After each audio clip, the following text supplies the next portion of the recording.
Saya langsung masuk kepada kebenaran firman Tuhan. Nanti counternya akan ada di tengah situ. Mison dan Pamungkas akan bantu, saudara. Pagi hari ini saya ingin bicara mengenai communication in the family. Ya, hari-hari ini Tuhan lagi sedang taruh untuk saya bicara tentang kuasa perkataan. Komunikasi dalam keluarga. Sebelumnya saya mau bahas tentang 3 hal kuasa dalam perkataan kita. Berapa banyak saudara yang tahu bahwa perkataan kita punya kuasa? Angkat tangan. Ada kuasa dalam perkataan kita. Dan bahkan gini, ada daya cipta dalam perkataan kita. Ingat dalam Kejadian 1, Tuhan menciptakan langit dan bumi dan segala isinya dengan perkataan. Dan kita diciptakan menurut gambar dan rupa Allah. Yang percaya bilang amin. Kalau Tuhan bisa mencipta dengan perkataannya, Anda pun punya kuasa dalam perkataanmu untuk mencipta. Yang Anda yang merasa kurang tampan, kurang cantik, dengar baik. Anda punya daya cipta dalam perkataanmu.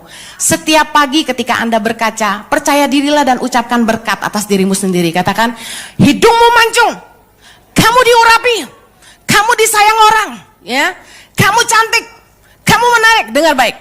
Kalau Anda percaya bahwa Anda punya daya cipta dalam perkataanmu, Anda akan lihat betapa Tuhan sanggup merubah hidupmu. Saya lihat Jojo yang dulu dan sekarang, oh jauh. Jauh. Suami saya hari ini jauh lebih ganteng daripada 25 tahun yang lalu. Serius. Oleh karena itu, saya mau share. Dulu saya waktu masih pacaran sama Jojo, saya nih karakternya buruk sekali. Ini jujur cerita. Kenapa? Lahir independen di keluarga yang hancur baur. Umur 10 udah independen, udah kayak di hutan rimba. Siapa kuat dia bertahan. Jadi saya menjadi anak yang egois karena saya tahu saya harus fight for my life. Nggak toleran dengan orang lain dan sebagainya. Nah, saudara tahu ketika kami pacaran, Jojo tuh diproses luar biasa sama saya. Saya keras sekali, nggak bisa tunduk sama Jojo. Tapi betapa kuasa perkataan itu besar kuasanya.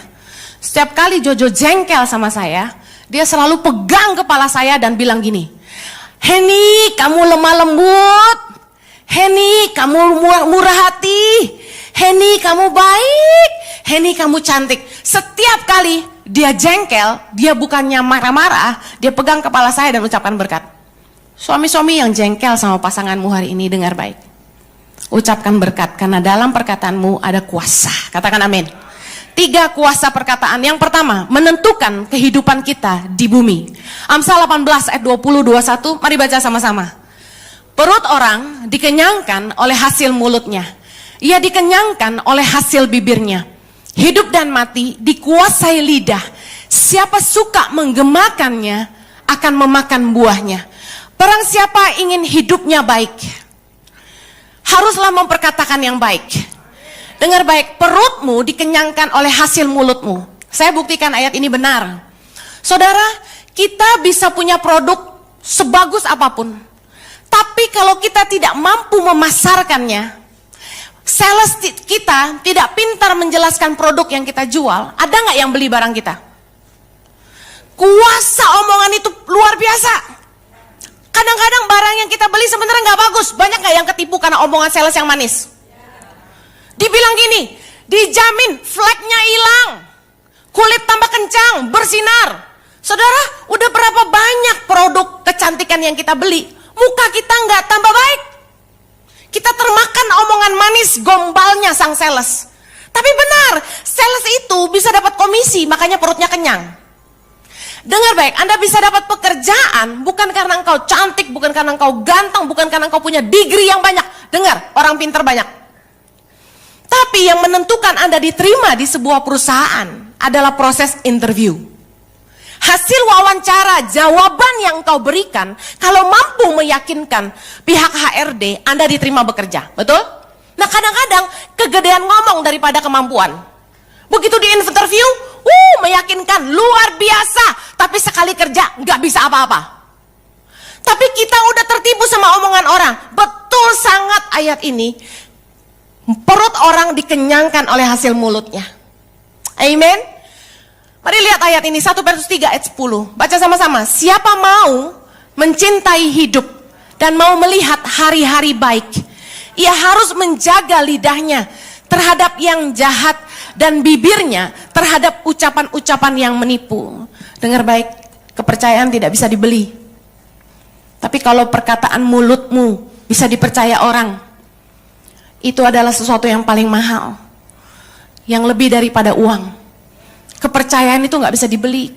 Oleh karena itu jagalah perkataanmu, jangan sembarangan mengumbar janji. Banyak orang yang suka sungkan. Orang minta tolong ini bilang, ya nanti saya bantu. Ya nanti saya bantu. Saya kasih tahu, kalau Anda sekali-kali masuk ke pedalaman, jangan coba-coba janji apa-apa. Karena Anda akan ditagih. Kalau saya yang bawa, saya yang ditagih. Kita punya omongan itu dipercaya orang. Itu sesuatu yang mahal. Tangan pengharapan disupport oleh orang-orang yang based on relation, berdasarkan hubungan. Jadi yang mensupport kami itu pasti kenal kami, tahu kami, sering ketemu, mempercayai omongan saya dan Jojo. Mereka donasi. Gak ada orang yang nonton di TV terus langsung memberi. Waduh, kecil sekali persentasenya untuk orang percaya sekali lihat di TV doang. Tapi semuanya based on hubungan. Dengar baik, oleh karena itu saya sangat hati-hati berbicara, supaya jangan sampai orang tidak percaya. Amen. Nah saudara, kalau Anda ingin hidupmu baik, kata firman Tuhan, perkatakanlah yang baik. Mertua-mertua mau disayang sama menantu, mau disayang anak, mau disayang cucu, perkataanmu harus baik. Banyak keluarga yang tidak bahagia. Kenapa? Karena pasangannya mulutnya tidak baik. Mari lihat ayat ini dan hidupilah. Jaga kata-katamu supaya engkau punya hidup yang baik. Katakan amin. Yang kedua, kuasa perkataan menentukan kehidupan kita di kekekalan. Baca sama-sama Matius 12. Tetapi aku berkata kepadamu, setiap kata sia-sia yang diucapkan orang harus dipertanggungjawabkannya pada hari penghakiman. Karena menurut ucapanmu engkau akan dibenarkan, dan menurut ucapanmu pula engkau akan dihukum. Ternyata ketika kita ada di depan tahta penghakiman nanti, apa yang pernah kita ucapkan di mulut kepada orang harus kita pertanggungjawabkan kepada Tuhan. Ketika saya baca ayat ini, timbul kengerian. Kenapa? Berapa banyak perkataan sia-sia yang sudah kita ucapkan selama hidup. Ketika saya baca ayat ini, saya mulai mengerti bahwa amal bakti, amal baik, taburan kita, pelayanan kita, puasa kita, ibadah kita yang kita pikir rajin doa, rajin baca firman itu, menjadi tidak ada artinya kalau kita tidak menjaga lidah. Lihat ayat ini, Yakobus 1 ayat 26, baca sama-sama. Jikalau ada seseorang menganggap dirinya beribadah, tetapi tidak mengekang lidahnya, ia menipu dirinya sendiri, maka sia-sialah ibadahnya. Amin. Jangan pikir Anda sudah pelayanan, sudah menabur banyak, sudah rajin nolong orang, sudah rajin baca firman dan berdoa, rajin puasa. Tapi kalau Anda tidak jaga lidah, saya mau bilang ibadahmu sia-sia. Dengar firman Tuhan pagi ini. Tidak cukup sok rohani, tapi pastikan mulut kita tidak rohana. Katakan amin. Yang ketiga, sebelum saya masuk yang ketiga, saya mau tanya, bahasa apa yang paling utama? Bahasa apa yang paling utama? Kasih. Ada yang lain? Bahasa cinta. Ada beberapa tempat yang saya khotbah, saya tanya, bahasa apa paling utama? Banyak yang jawab bahasa Indonesia. Kemudian ada yang jawab bahasa roh. Dengar baik, firman Tuhan berkata dalam 1 Korintus 14 ayat 4, siapa yang berkata-kata dengan bahasa roh, ia membangun dirinya sendiri, tapi siapa bernubuat, ia membangun jemaat. Banyak orang yang sangat hebat berbahasa roh, tapi ketika dia ngomong bahasa manusia, kata-katanya tidak membangun. Betul? Banyak orang yang jago berbahasa roh, kenceng, kosakatanya banyak banget. Tapi ketika dia ngomong bahasa Indonesia yang manusia mengerti, kok nggak ada membangunnya gitu loh. Well, kalau perkataan kita tidak membangun orang lain, saya ragu itu Roh Kudus. Saya rasa itu roh kuda. Karena kuda kerjaannya nendang orang dari kanan dan kiri. Dengar baik. Kita rohani itu baik. Harus, militan itu penting. Tapi kebanyakan orang, maaf, rajin doa, rajin puasa dan sebagainya. Tapi kalau sama orang, judesnya luar biasa. Lihat temen, diomongin, baru nongol, dibilang gini, masih hidup loh, gimana kabar? Istri udah berapa? Bayangin, perkataannya gak membangun. Kita pikir bercanda bu. Tapi kalau udah di mimbar bahasa roh terus. Dengar baik, manusia gak ngerti bahasa roh. Bahasa roh tuh yang ngerti cuma Tuhan. Jadi kalau Anda di tengah-tengah jemaah, firman Tuhan bilang gini, perkatakanlah yang membangun. Nubuatan itu bahasa Indonesia. Kalau orangnya bahasa Inggris, bahasa Inggris. Perkataanmu harus bisa dimengerti untuk engkau bisa membangun orang lain. Banyak orang fasih berbahasa lidah, tapi tidak mengerti bahasa sorga. Bahasa sorga itu kasih. Banyak orang yang fasih berbahasa lidah, tapi nggak ngerti berbahasa kasih. Gak bisa baik sama orang gitu. Banyak kali saya ketemu orang-orang yang pelayanan di gereja, tapi kalau udah gosip jagonya luar biasa. Kuasa perkataan yang ketiga, perkataanmu dapat menyembuhkan, tapi juga dapat membunuh orang. Perkataanmu bisa menciptakan, bisa membangun, tapi juga bisa menghancurkan. Kuasa perkataan kita luar biasa. Lukas 6:45, mari kita baca sama-sama.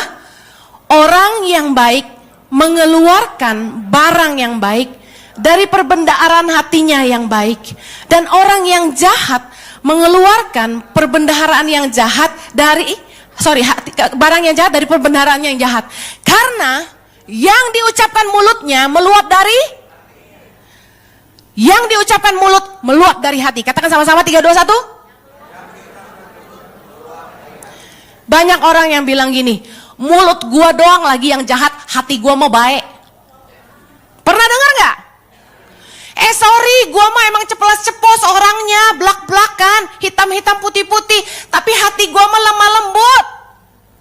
Gak ada urusan sama blak-blakan, gak ada urusan sama ceplas-ceplos, tapi isinya yang penting. Saya suka dengar, kalau orang udah marah, ngomongnya udah ngawur, seenaknya, ngomong jorok, ngatain orang, terus udah gitu dengan gampang bilang gini, sorry, gue tadi lagi emosi. Orang yang baik pasti mengeluarkan perbendaharaan yang baik.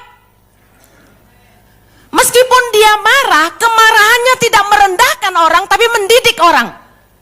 Saya mau kasih tahu, orang baik bisa marah. Yesus bisa marah loh. Beberapa orang gak bisa diajarin dengan cara baik-baik. Kadang-kadang harus sedikit dimarahin baru dia kayak orang tuh bangun gitu. Tapi kemarahan kita itu mendidik, bukan menjatuhkan. Membangun orang, bukan merendahkan. Yang mengerti katakan amin. Banyak orang yang pahit hatinya. The tongue has no bones, but it is strong enough to break a heart. So be careful with your words. Lidah tuh gak bertulang, tapi cukup kuat untuk mematahkan hati orang. Oleh karena itu hati-hati dengan perkataanmu. Jangan pakai alasan, maaf lidah saya tidak bertulang. Lidah siapa yang bertulang? Masalahnya justru kita harus tahu, kalau lidah tidak bertulang tidak boleh sembarangan. Hati-hati lidahmu bengkok gak balik lagi loh, karena gak bertulang. Orang yang pahit cenderung melukai orang lain dengan perkataannya. Ada beberapa orang yang gak tahu kenapa, kalau dia ngomong tuh kayaknya tajam, nyakitin, selalu negatif. Ada orang-orang di sekitar Anda yang seperti itu? Ada mertua yang kalau ngomong selalu pahit. Ada orang tua yang kalau sama anak selalu negatif ngomongannya. Ada istri atau suami yang kayaknya istrinya atau suaminya selalu salah di mata dia. Never good enough. Never enough gitu ya. Gak pernah cukup. Dengar baik, Orang kalau perkataannya pahit, saya jamin hatinya pahit. Ciri-ciri orang yang terluka itu mudah dikenali, karena perkataan itu meluap dari hati. Orang yang terluka itu komentarnya selalu negatif. Kita udah bikin baik, dia selalu bisa lihat kurangnya. Saya nggak bicara soal karunia. Ada karunia nabi yang sangat peka dengan kesalahan, bukan itu. Tapi ada tipe-tipe orang yang kalau ngomong selalu nyakitin. Dengar baik, kalau Anda merasa, iya nih Bu Heni, saya gitu tuh sama suami. Ayo jangan saling tuduh ya kalau dengar firman, koreksi diri masing-masing. Saya gini nih sama istri saya, kadang-kadang gak bisa muji dia. Dengar baik, mungkin hatimu luka. Kadang-kadang dalam hubungan suami istri, kita sempat ya berselisih sedikit, berselisih paham, bertengkar kecil. Tapi kita gak beresin, kita anggap selesai aja. Kita simpan di hati. Laki-laki dengar baik, perempuan itu sifatnya mengandung. Jadi apapun yang dia dengar, dia lihat, dia simpan tuh. Anda sakiti satu kali, dia simpan. Besok Anda sakiti lagi, dia simpan. Tinggal tunggu waktu mainnya. Anda langsung ditembakin kayak panah. Anda pulang baru gunting rambut, dia langsung bilang gini, tuh rambut kayak disambar geledek, berdiri-berdiri gitu. Mertua saya, waktu saya ajak Jojo ke salon, masih pacaran nih ya. Jojo tuh dulu rambutnya lucu banget, kayak Charlie Chaplin gitu. Belah dua, terus kadang-kadang kalau habis keramas ada poninya. Lucu kan? Jadi saya bilang, Jo, ayo gunting rambut, aku anterin. Saya yang kasih tahu tukang salonnya rambutnya kayak gini, kayak gini, kayak gini. Saya senang bikin orang cantik gitu. Saya senang. Nah, saya bawa dia ke salon. Sejak hari itu rambutnya sampai sekarang stay. Nggak pernah ganti lagi. Nah, orang kalau mulutnya selalu negatif, hatinya pasti luka. Pasti luka. Nah dengar, kalau istrimu bolak-balik ngomongnya nggak enak, dikit-dikit nyelekit, jangan marah. Dengar, sekarang sudah tahu toh? Oh, terluka, kurang tati tayang. Kalau udah mulai pahit mulutnya, dengerin, ditarik, dipeluk, digosok-gosok punggungnya, disayang-sayang, terus bilang gini, sakitnya di mana? Di sini.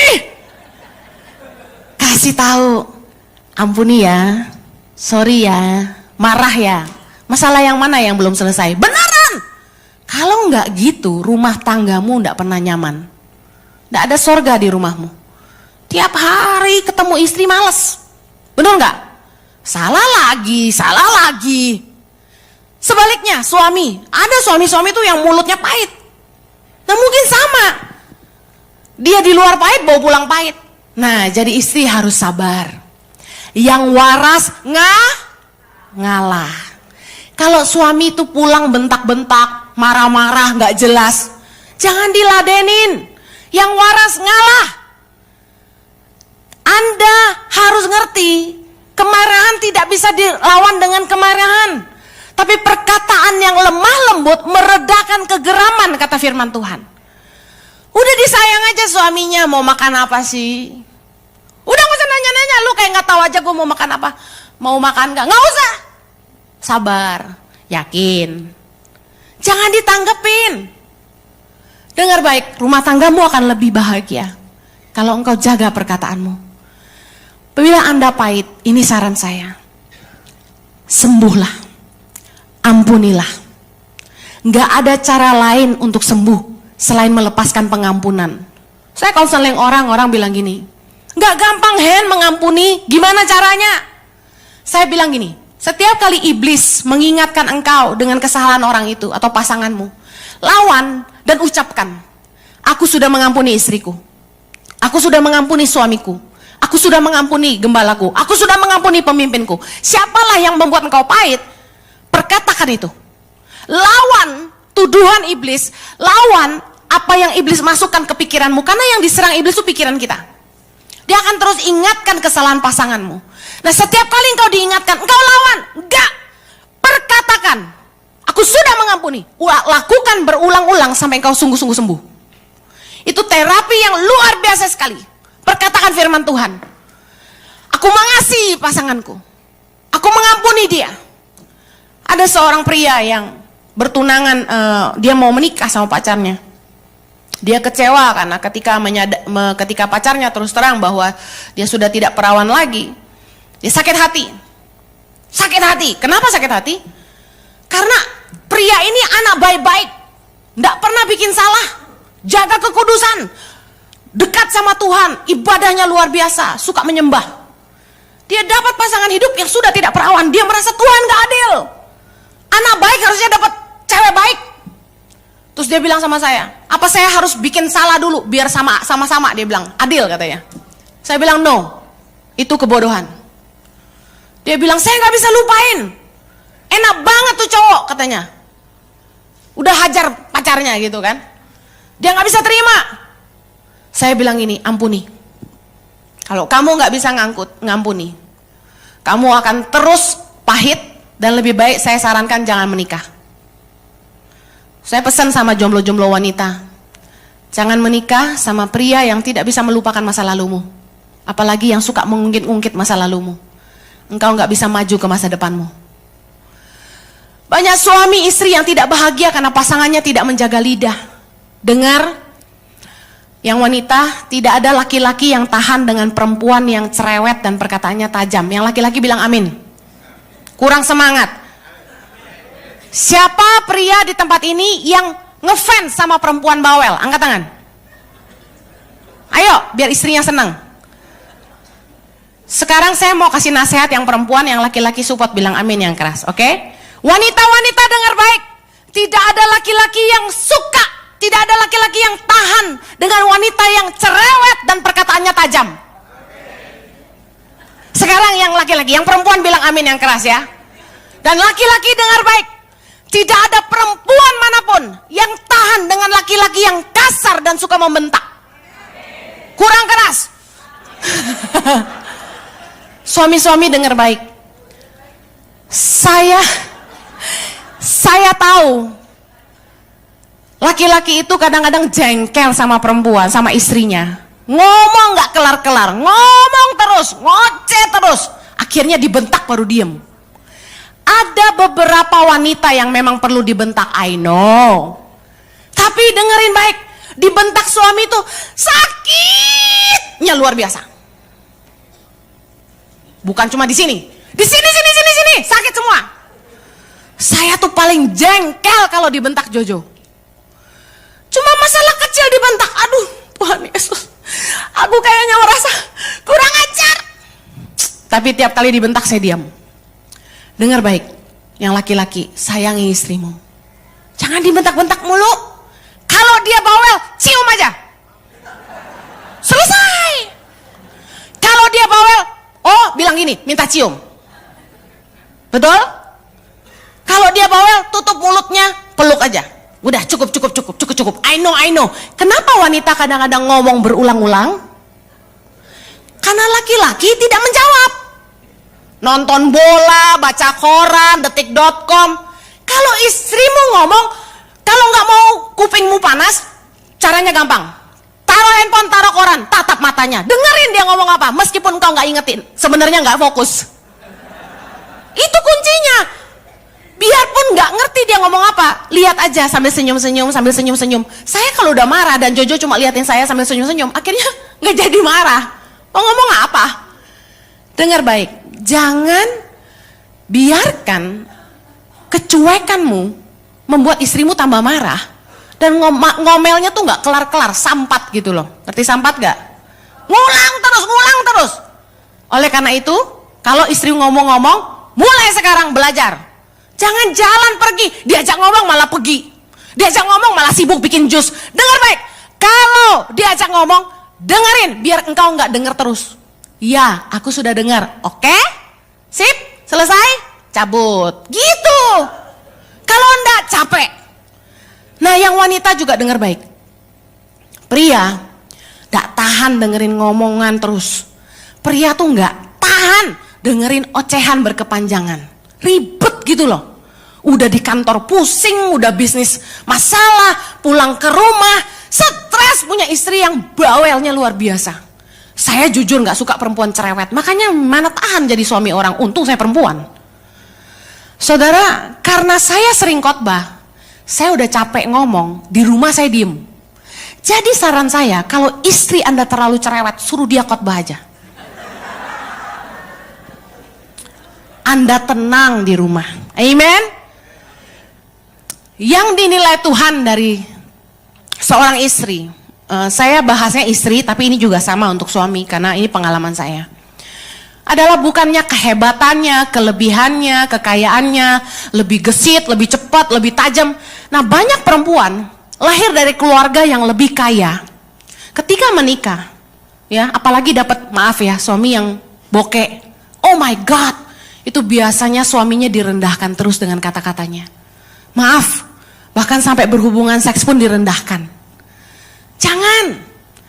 Istri-istri yang bijaksana itu membangkitkan pahlawan-pahlawan. Dari laki-laki yang seperti tahu lembek, itu bisa jadi prajurit yang gagah perkasa kalau punya istri yang perkataannya membangun. Tapi kalau laki-laki yang gagah perkasa ketemu istri yang selalu menjatuhkan, saya kasih tahu, udah kayak peyem, tahu nggak? You know peyem? Tape. Dari perkasa jadi lembek. Dulu waktu kami pacaran, Jojo tuh lembek banget. Aduh, anak mama banget deh.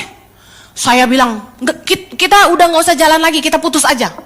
Waduh, dia nangis telepon saya, nangis nggak mau, nunut sama saya udah kayak apa? Ih. Terus saya doain dia, saya bilang, Tuhan beri Jojo wibawa ilahi. Nah, ini pelajaran buat istri-istri yang merasa suamimu kok nggak jadi laki-laki gitu loh. Berdoalah, Tuhan berikan wibawa ilahi buat suamiku. Berikan wibawa ilahi. Saudara tahu nggak? Tiba-tiba Jojo tuh berubah, jadi galak, jadi betul-betul membuat saya akhirnya nggak bisa ngelawan dia. Di rumah semua takut sama Jojo. Kalau saya ngomong gini di kantor, oke, kita bikin ini. Tapi begitu Pak Jojo datang, dan Pak Jojo bilang gini, kita bikin begini, semua dengerin Jojo. Kita nggak berani. Orang bilang sama saya, Hen, bisa nggak tolong gini. Saya bilang, ntar dulu, tanya Jojo. Saya tanya Jojo nggak bilang enggak ada yang berani lawan. Anak saya begitu Jojo marah, kencing di celana. Kita ngeri semua sama suami saya. Padahal orangnya kelihatannya lemah lembut gitu ya, tapi tegasnya luar biasa. Saya bilang dia sih kalau nggak jadi pendeta, jadi pendekar. Wibawa ilahi itu luar biasa. Membuat seorang laki-laki itu dihargai. Kenapa bagi saya waktu itu sulit menghargai Jojo? Karena secara sekolah dulu, saya lebih pintar. Assignment dia aja saya yang bikinin. Jadi gimana mau hormat? Kayaknya udah kalah poin gitu loh. Nah, oleh karena itu, saya belajar banyak firman Tuhan ini. Gini, kita jadi gak berharga di mata Tuhan kalau seorang istri gak tunduk sama suaminya. Saya gak pernah merasa hebat sudah mengerjakan semua ini. Karena saya tahu tanpa punya suami yang luar biasa, apa yang saya kerjakan ini akan jadi sia-sia. Mana ada suami yang kasih istrinya gak pulang, pergi sono ke pedalaman 2 minggu gak pulang. Ada? Pak Kus kasih kayaknya ya. Tapi dengar baik, enggak semua. Istrinya lecet dikit langsung ngomel. Kenapa tuh banyak nyamuk kakinya? Saya tiap kali pulang dari pedalaman paling sedikit 25 gigitan di kaki. Udah gitu hilangnya susah lagi. Tapi suami saya nggak pernah ngeluh. Dia betul-betul nggak physical minded. Dia dukung saya, bahkan dulu saya nggak mau khotbah. Saya kasih tahu dia, saya dapat pewahyuan ini, kamu khotbahin. Saya bilang gitu, saya dapat pewahyuan ini, kamu khotbahin. Saya kirimin materinya. Dia bilang gini, kamu yang khotbah. Enggak, saya nggak mau khotbah. Saya bilang ngeri, jadi guru pertanggung jawabannya lebih berat. Saya nggak mau khotbah, tapi dia terus dorong saya. Tiap kali orang telepon dia, Pak Jojo, minta jadwal dong. Terus mereka selalu tanya gini, istrinya bisa khotbah juga nggak? Dia selalu bilang, oh bisa, padahal belum pernah. Akhirnya saya mulai belajar khotbah. Bayangkan dari pasangan itu kita bisa jadi hebat kalau pasangan kita itu membangun. Pasangan kita itu menolong kita mengeluarkan yang terbaik dari diri kita. Kita bisa maju, suami bisa maju kalau punya istri yang mendukung. Jangan kalau suamimu bilang gini, aku mau bikin usaha ini, langsung istri bilang gini, udah jangan ngimpi, jangan macam-macam, entar rugi. Aduh, istrimu kayak gitu, suami gak maju. Didoain, amin, perkatakan berkat. Dan tiap kali dia bilang dia mau bisnis apa, bilang gini, kita doakan, berdoa dulu. Jangan yang negatif, jangan, ntar bangkrut loh, jangan, itu kutuk. Perkatakan yang positif, kita berdoa dulu. Katakan amin. Istri-istri yang mau berubah bilang amin. Orang yang perkataannya menyenangkan membuat keluarganya bahagia. Yang mau bilang amin. Perkataan yang menyenangkan adalah seperti sarang madu dan manis bagi hati dan obat bagi tulang-tulang. Kalau Anda itu perkataannya manis, suamimu yang patah semangat, suamimu yang letih lesu akan bangkit kembali. Saudara, hidup bagi banyak orang itu perjuangan, di luar itu udah cukup sulit. Mereka rindu pulang ke rumah yang bahagia. Oleh karena itu anak-anak juga dididik. Kalau ngomong sama papa mamanya yang baik. Amin. Nah, saya ingin bagiin tentang ini. Bercanda. Amsal 26 ayat 18 sampai 19. Baca sama-sama. Seperti orang gila menembakkan panah api, panah dan maut, demikianlah orang yang memperdaya sesamanya dan berkata, aku hanya bersenda gurau. Saudara, ayat ini mengajar kita, jangan sembarangan bercanda, ngerjain orang, ya. Lalu dengan gampang kita bilang gini, sorry bro, just kidding, bercanda doang gua.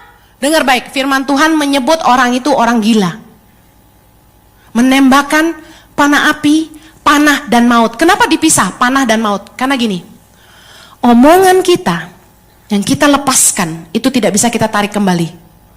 Oleh karena itu bijaksana. Perkataan yang kita keluarkan itu nembus ke hati orang, ke alam bawah sadar, dia rekam, kemudian maut. Apa maksudnya? Hati-hati, perkataan yang tidak membangun bisa membunuh roh orang. Saya kasih contoh. Suatu hari kami ada pertemuan hamba-hamba Tuhan di Jakarta, cukup besar untuk acara Joyce Meyer waktu itu. Segala macam jabatan banyak, dan salah satu ketua denominasi, dia menjabat cukup tinggi, seorang bapak, saya nggak sebut nama ya, datang menghampiri saya, sambil bercanda dia bilang gini, Henny, sekarang saya tahu kenapa Jojo pelayanan terus. Kenapa tuh Pak? Soalnya dia gak mau deket-deket sama kamu. Saya kaget. Kok bisa gitu dia ngomongnya? Jojo gak ada saat itu. Kemudian saya diem. Nah, firman Tuhan ini benar. Seperti panah api, panah dan maut. Roh saya terluka. Saya diam dan tidak cerita sama Jojo. Karena gini, kami berdua itu jarang cerita-cerita yang gak penting gitu loh. Jadi kalau nggak penting kita nggak ngomongin. Waktu kita cukup berkualitas, kita pastikan yang kita ngomong tuh penting. Nah, jadi saya nggak bahas, karena pikir gurauan doang. Tapi ternyata saya terluka. Gara-gara omongan itu, tiap kali Jojo pergi pelayanan, saya tuh mulai lihat, kok pergi lagi, baru pulang udah pergi lagi. Pergi lagi. Wah, jangan-jangan bener nih dia nggak suka deket-deket sama gua. Saya mulai curiga, jangan-jangan dia selingkuh. Saya mulai cek handphonenya. Saudara, omongan ini jahat sekali. Sampai saya berantem sama Jojo. Saya bilang gini sama dia, kamu terlalu sibuk. Kamu tidak punya waktu buat saya dan anak-anak. I want quality time. Saya marah-marah. Jojo tuh punya komsel. Ada 2. Pusing saya. Saya bilang, no komsel. Dia komsel tuh Friday night. Saya marah banget. Kenapa? Karena Friday night itu hari keluarga, saya bawa anak-anak makan malam. Saya bilang, no Friday night. Choose me or the komsel. Dia choose komsel, asem. Dia bilang menggembalakan ini pelayanan gak bisa ditinggalkan. No, saya berantem terus sama Jojo. Bayangin, gara-gara omongan hamba Tuhan itu jangan ngomong sembarangan. Dan kita ini hamba Tuhan. Amin. Kita semua hamba Tuhan. Begitu saya ribut-ribut sama Jojo, akhirnya saya ingat gitu, ini karena omongan yang saya dengar. Akhirnya saya terus terang sama Jojo, karena udah capek mendemnya, saya dekati dia suatu hari, saya masih ingat tuh. Saya dekati dan saya bilang gini, Jo, bener ya, Kamu pelayanan terus tuh karena kamu nggak mau deket-deket sama saya. Astaga, dia kaget saudara. Dia kaget, terus dia sedih. Mukanya sedih banget. Terus dia bilang gini, Hen, kalau aku nggak khotbah, kita mau bayar uang sekolah anak-anak pakai apa? Kalau aku nggak khotbah, kita mau kasih makan 5.000 anak pakai apa? Kami ini sales berjalan buat Tangan Pengharapan, nggak terima komisi. Kalau kita nggak berjuang buat anak-anak Indonesia, terus siapa? Dia bilang gitu. Aku capek, tapi kamu ngomong kayak gitu. Bayangin. Terus dia sedih, terus dia bilang gini, all I want is you, you know. Dia bilang, yang saya mau tuh cuma kamu. Dengerin Bapak Ibu, kalau cuma mikirin saya dan anak 3, Jojo tuh pelayanan gak usah sering-sering, kita udah lebih dari cukup. Cuma buat makan minum, saya juga orangnya gak royal.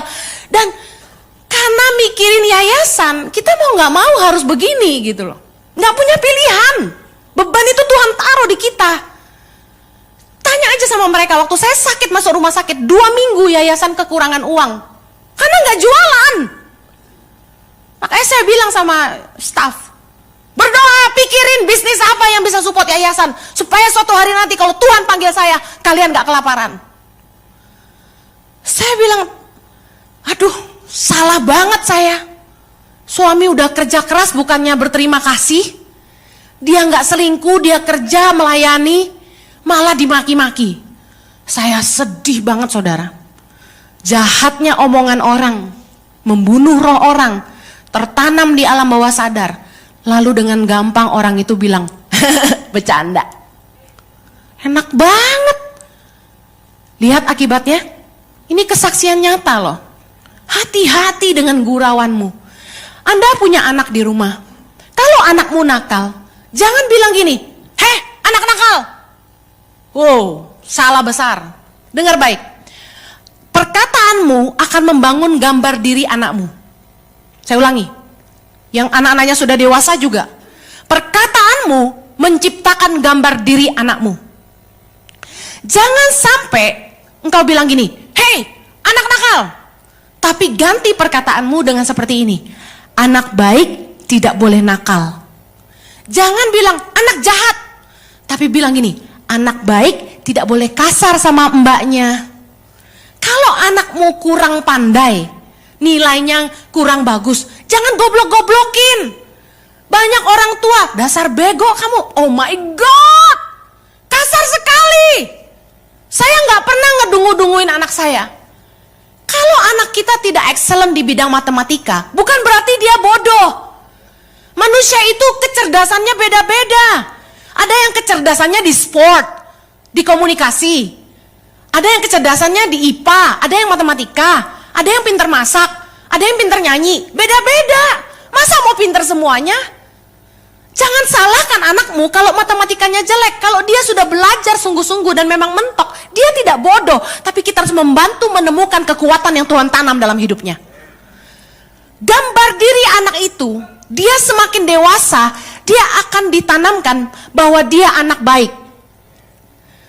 Banyak anak-anak yang dibilang ini, dasar kamu tidak berguna, dasar kamu bodoh, kamu adalah kesalahan. Bayangin anak itu besar dengan gambar diri, dia accident. Dia tidak baik, dia nakal, kacau hidupnya. Tapi kalau anak itu dibesarkan dengan kasih sayang, saya besarkan anak-anak saya penuh dengan cinta dan kasih. Saya peluk anak saya setiap waktu. Tiap kali ketemu mereka peluk saya. Bahkan anak-anak asuh saya pun sama. Dan setiap kali saya ketemu Chloe Zoe Excel, saya bilang gini, Mama sayang kamu, I love you, you know that, right? Terus dia bilang, yes, I know. I love you too, Mami. Mama sayang kamu. You know, one day, saya punya anak kembar Chloe Zoe ya. Nah, yang Chloe itu badannya lebih kurus. Nah, Zoe lebih montok. Dari kecil, teman-teman saya tuh tiap kali lihat Chloe Zoe, langsung perempuan tuh rata-rata selalu ngomongnya negatif dulu biasanya. Lihat anak saya, langsung bilang gini, ih lebih gendut ya adeknya, lebih gemuk ya adeknya, lebih gede ya adiknya. Umur 4 tahun, Zoe berkaca di depan cermin, sambil goyang-goyang pegang rok bilang gini, dia lihat di cermin, aku gendut, aku jelek, Aku gendut. Umur 4 tahun bayangin. Gambar diri anak saya rusak karena dia selalu dikatain gendut sama orang. Jangan suka ngatain orang gendut. Dia juga tahu dia gendut. Gak perlu dipanggil, si gendut, sini kamu. Dundat, dudat, dut. Saya sebel banget sama orang yang suka menghina orang lain. Lagi makan dikatain, dasar makan kayak kuli. Aduh my God, kasar sekali. Hati-hati. Jangan kalau ngomong tuh main jiplak aja. Amin. Tidak membangun. Merusak gambar diri orang. Saya sebagai ibu susah payah membesarkannya dan dirusak sama orang. Akhirnya saya kerja keras. Every day. Saya bilang sama Zoe, you are beautiful. Kamu cantik Zoe. Tahu nggak? Berapa tahun pertama dia tolak? Enggak. I'm ugly. I'm bad. I'm fat.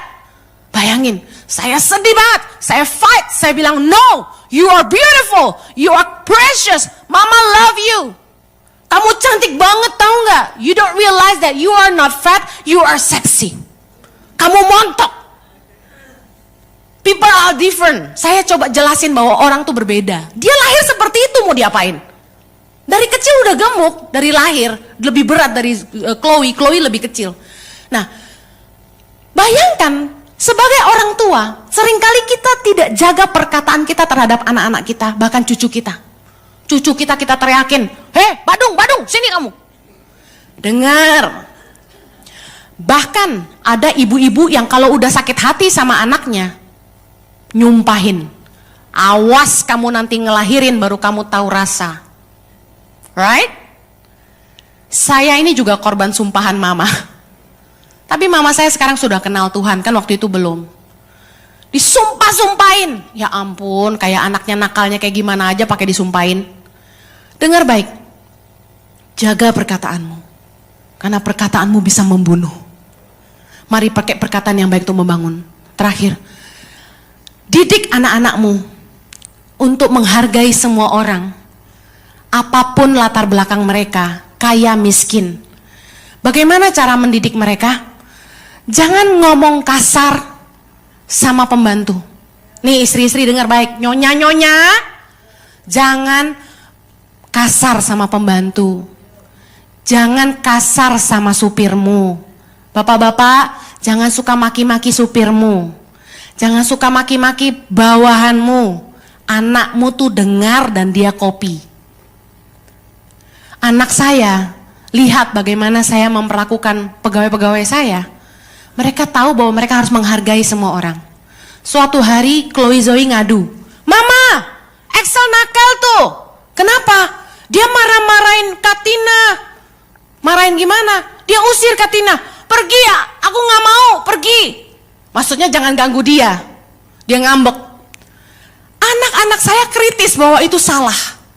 Bahwa itu salah sekali kasar sama orang. Saya bangga sebagai mama. Anak-anak saya yang relatif masih kecil sudah bisa mengenali mana perkataan yang baik dan yang tidak.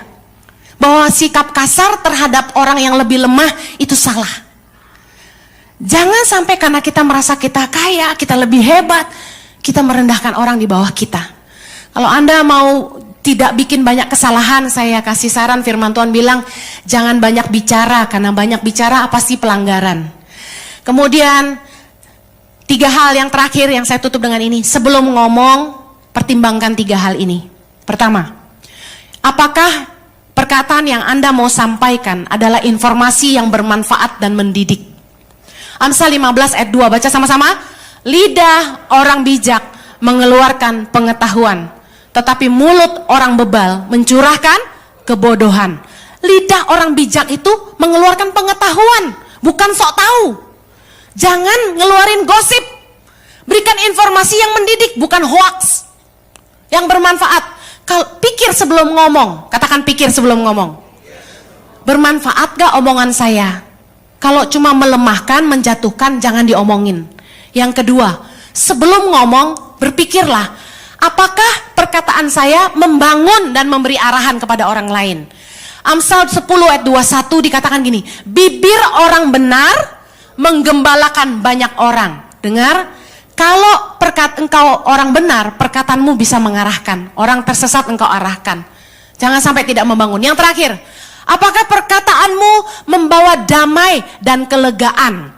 Amsal 15 ayat 1 saya udah bilang tadi, jawaban yang lemah lembut meredakan kegeraman, tapi perkataan yang pedas membangkitkan amarah. Nih istri yang perkataannya pedas pasti suaminya marah-marah terus. Dengar, kalau engkau anak Tuhan harusnya engkau bawa damai, katakan amin. Kalau suka bikin ribut, engkau anak siapa?